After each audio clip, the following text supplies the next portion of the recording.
Minimalism is a choice that promotes simplifying life and letting go the pursuit of material possessions that you don't need. That's right. I feel we all need a break from this competition for societal acceptance.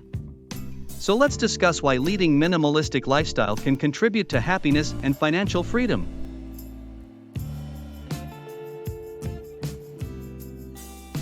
Minimalism encourages decluttering and letting go of unnecessary possessions. This reduction in physical hoarding will lead to erasing mental clutter as well. Minimalism frees you from being tied down by the constant desire for more, leaving enough savings for things you actually enjoy. With fewer commitments, decision-making is simplified. This reduction in decision fatigue frees up mental space for things that make you happy.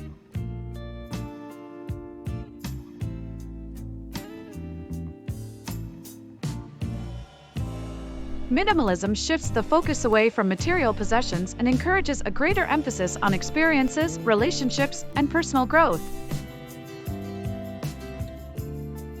By intentionally learning to live with less, you develop a greater appreciation for the things you do have. This gratitude mindset fosters contentment and a sense of sufficiency. In today's toxic environment, it is essential that we leave the rat race and fight back against societal excesses. Good luck!